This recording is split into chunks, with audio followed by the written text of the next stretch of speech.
사랑하는 청년 여러분, 한 주간 잘 지냈지요? 코로나가 끝나간다고 생각했는데 또다시 에휴, 어렵게 됐습니다. 자, 이러한 상황이지만 우리 모두 힘내기를 바라요. 우리 함께 찬양합니다. 은혜 아니면 살아갈 수가 없네. 우리 오직 예수뿐이네. 함께 찬양합시다.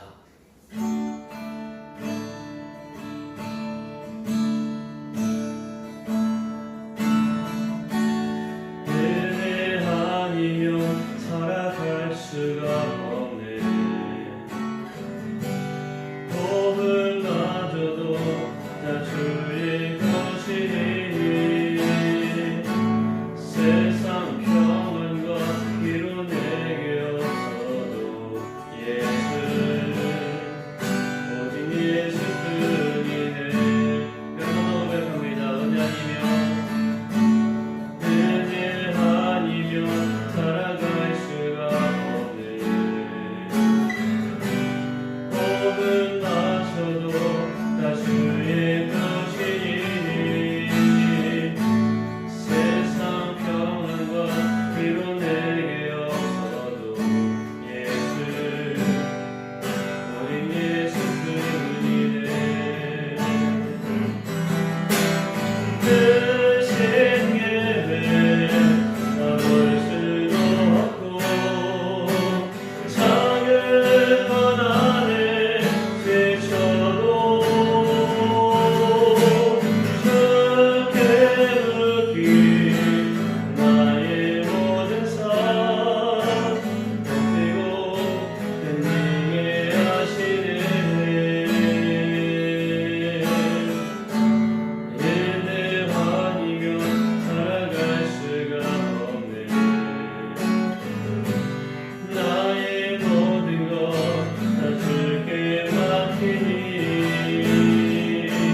참된 평안과 위로 내게 주시옵소서.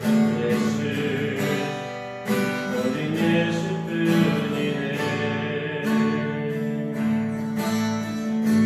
참된 평안과 위로 내게 주신 주 예수 오직 예수뿐이네.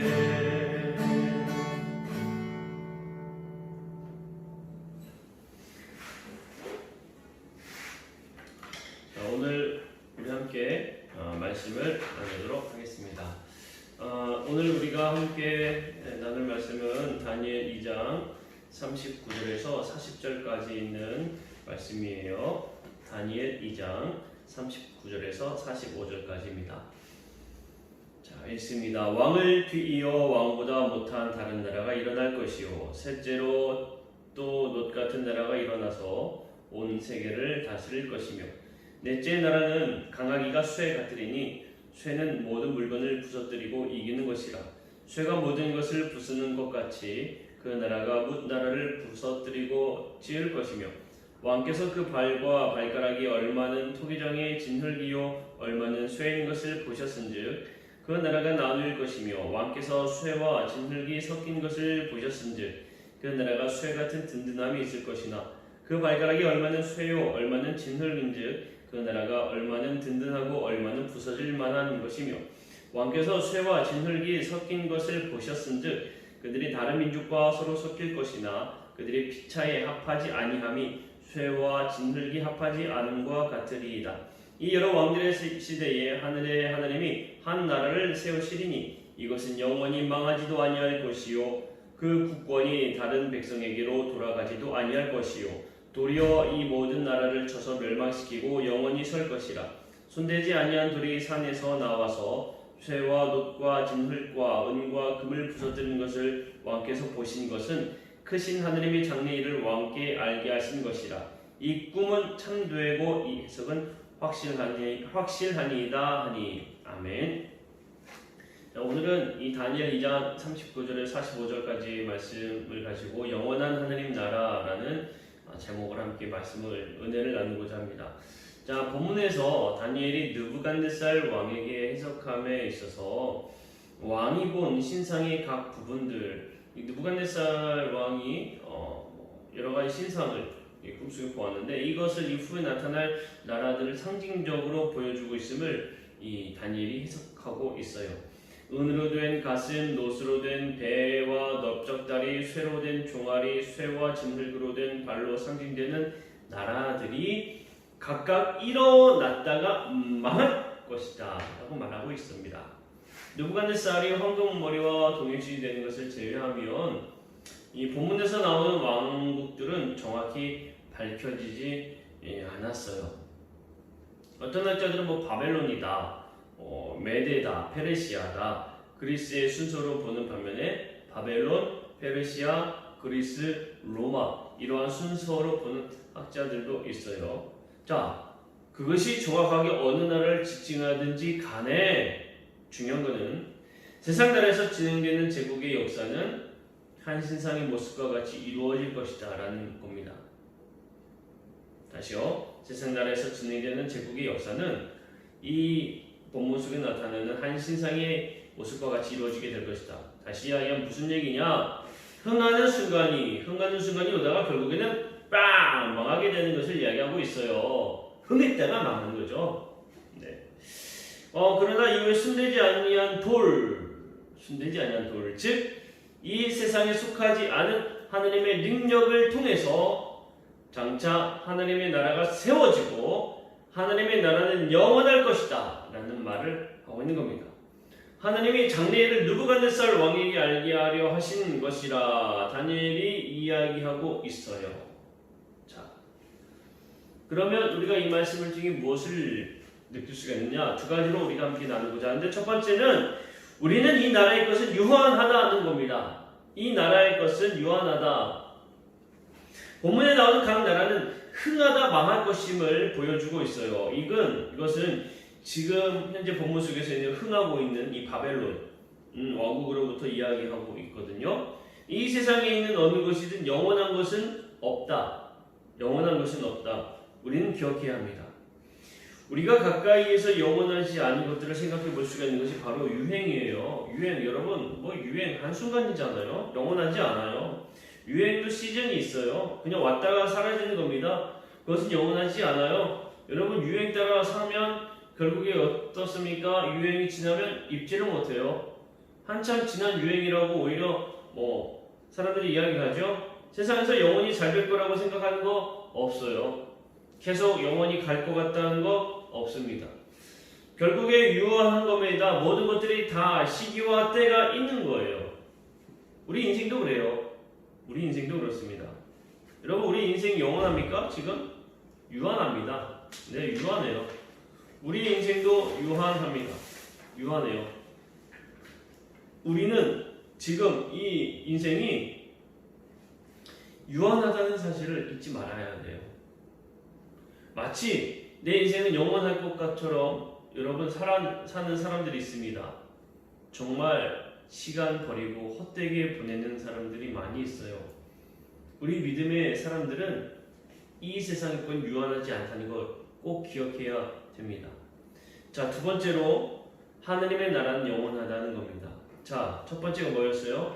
네, 이 세상은 유한하지 않다는 거, 영원하지 않다는 거죠. 유한하다는 거죠. 두 번째는 하느님의 나라는 영원하다는 거예요. 손대지 아니하노니 모든 나라 위에 세워지고 영원할 것을 기록하고 있어요. 하느님의 나라는 영원한 겁니다. 하느님의 나라는 영원해요. 이 세상의 유한한 인생의 것과는 너무나 달라요. 완전히 다릅니다. 그렇기에 우리가 무엇을 위해 살아야 할 것인지 다시 한번 생각해야 합니다. 우리가 뭘 위해 살아야 되는지, 이 세상에 유한한 것을 쫓아 사는 인생이 될 것인가, 아니면 영원한 하느님의 나라를 위해 살 것인가 생각해야 돼요. 너무나 많은 사람들이 유한한 이 인생의 것을 쫓아 삽니다. 충분히 그럴만하죠. 눈에 보이고 느껴지고 그렇게 삶이 좋긴 하죠. 좋아요. 하지만 언젠가 사라집니다. 인생의 목표의 중심은 이 세상에 유한한 것이 중심이 되는 것이 아니라 영원한 하느님의 나라를 위해 내가 어떻게 살아갈까를 중심으로 삼아야 돼요. 우리 그리스도인들은 유한한 인생을 위해 살아가기보단 영원한 하느님의 나라를 위해 사는 인생이 되어야 합니다. 우리가 하느님의 나라를 바라보며 사는 것은 세상의 사람들은 이해하지 못할 거예요. 당연하죠. 야, 그거 그렇게 산다고 뭐가 있겠니? 라는 질문을 드릴 겁니다. 고린도 2장 14절 말씀에 육에 속한 사람은 하나님의 성령의 일들을 받지 아니하나니 이는 그것들이 그에게는 어리석게 보임이요. 어떻습니까? 똑같죠. 세상 사람들이 볼 때 우리가 믿음의 생활, 우리가 열심히 신앙생활하는 거 어리석게 보여요. 또 그는 그것들을 알 수도 없나니 그러한 일은 영적으로 분별되기 때문이라. 어떻습니까? 여러분, 우리 뭘 위해 살아야 될까요? 세상에서 하나님 나라를 위하여 사는 것이 어리석게 보일 거예요. 우리가 믿음을 지키는 거 어리석게 보일 겁니다. 지금 같은 시기에 예배한다고 사람들은 손가락질할 거예요. 하지만 여러분, 결코 흔들리지 마세요. 우리는 영원한 하나님의 나라를 소망을 품고 사는 사람들입니다. 하나님의 나라를 위하여 여러분들은 무엇을 하시겠습니까? 어떤 삶을 살겠어요? 오늘 하루 또 보낼 때에, 아니 이제 한 주간을 또 보낼 때에 내가 이 한 주간은 하나님의 나라를 위해 어떠한 삶을 살아갈까 고민하기를 바랍니다. 그래서 하나님의 영원한 하나님의 나라를 소망을 품고 그 하나님의 나라가 여러분들의 삶 가운데 이루어지기를 간절히 소망합니다. 기도하겠습니다. 사랑의 하나님 감사합니다. 우리 인생은 유한합니다. 그러나 하나님의 나라는 영원합니다. 우리가 무엇을 보며 살아야 할까요?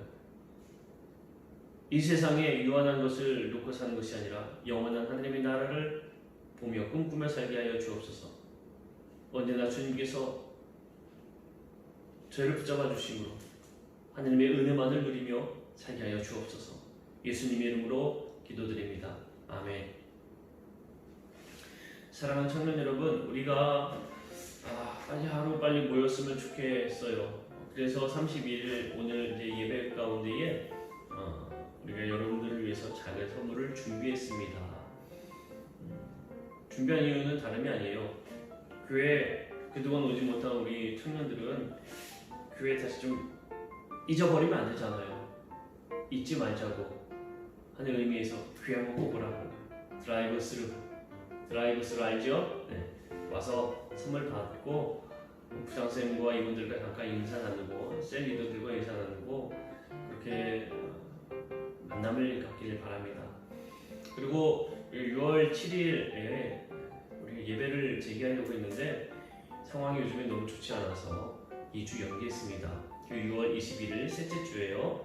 셋째 주에 우리 청년부 예배도 그때 드릴 겁니다. 여러분 그때까지 꼭 코로나 피해서 건강 조심하고 우리 모두가 함께 건강한 모습으로 만났으면 좋겠습니다.